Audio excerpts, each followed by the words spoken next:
Yes, I just wanted to request you, Dr. Amos. I know that we have spoken about this earlier, and you've shared it in the past as well. If you could just take a minute to share about the story about Joanna and how she had the incident where she um, spoke to you and revealed something that she received prophetically. That entire story, and also while you're sharing that, perhaps some tips for parents whose children are either 8 or 12 or 13, how to uh, encourage them in the prophetic direction.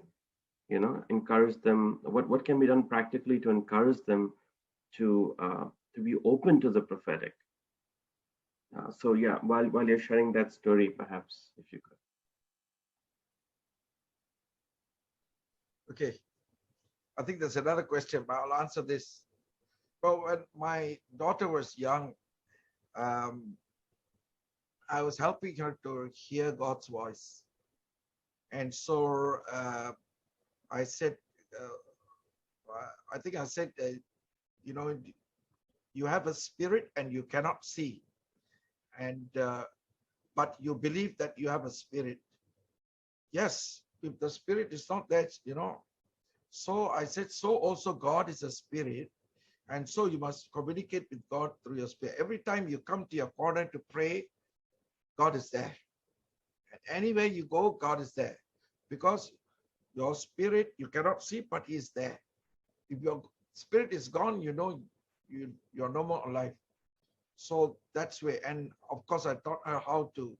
But when she came to a certain age, 10 or 11 or whatever, a guy came to the house and she took me aside and she said, Dad, this person is womanizing and corrupted. I said, wow, how can you tell that? And I said, anyway, I'll find out. So I find out from my Malaysian churches and other churches here and friends inquiring about this person. Oh my God, I found out that he has all those problems. And I have even proofs from the different persons. My wife went to investigate also from those ladies. And we put up writing on the different issues and wrote to him that these are the things you have done and we have proofs for it. He's from a different country. And of course, he never came back.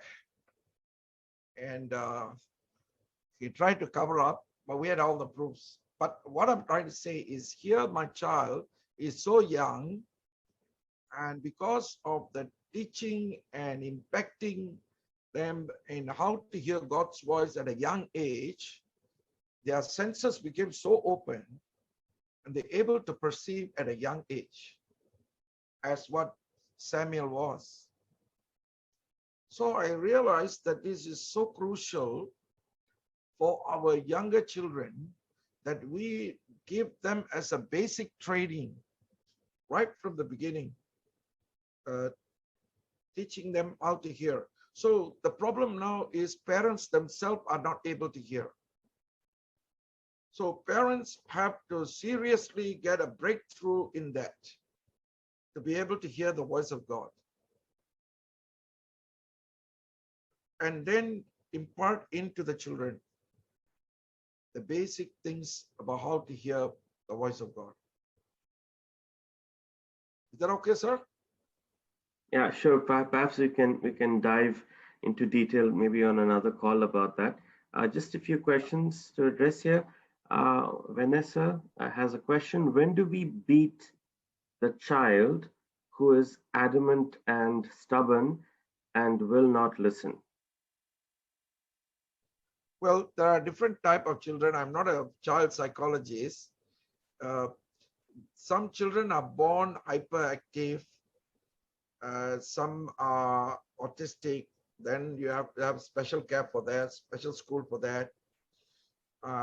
Some you have to really find out why Why is he so adamant?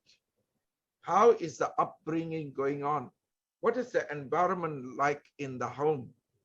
Sometimes it is not because of that child. It came from the parents or from the uncles or from the people around who have probably frightened him or suppressed him or abused him or beaten him. So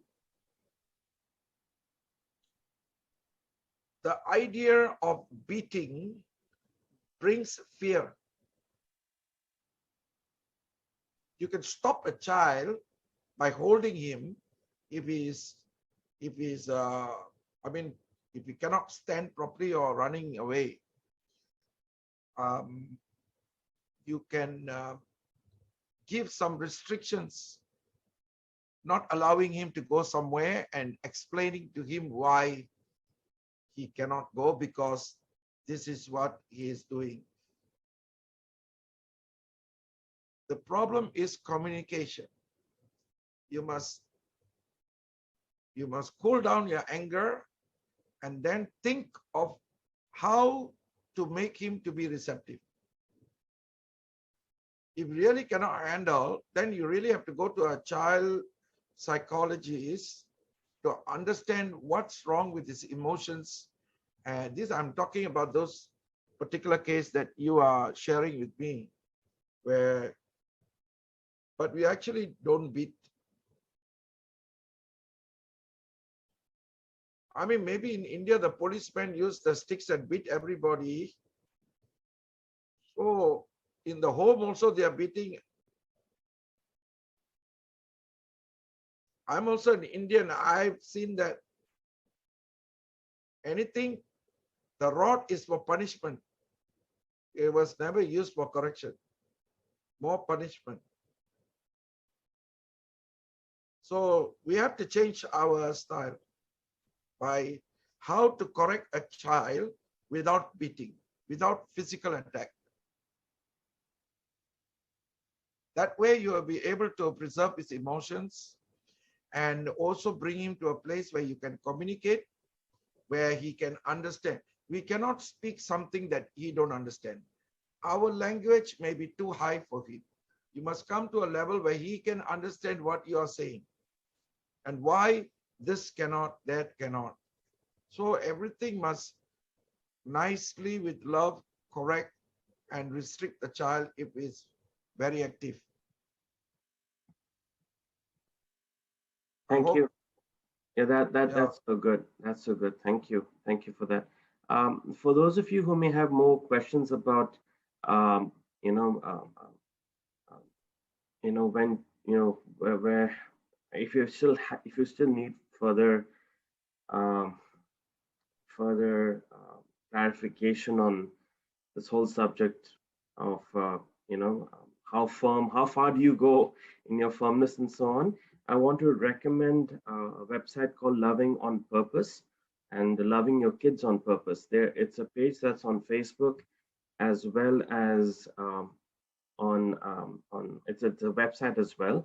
It's by a pastor by the name of Danny Silk from Bethel Church. Really recommend some of the tools and the tips. He has a dedicated family and parenting ministry that I believe you would benefit from. If you want some specifics on certain tools that you could use to deal with children who are a bit hyperactive and so on.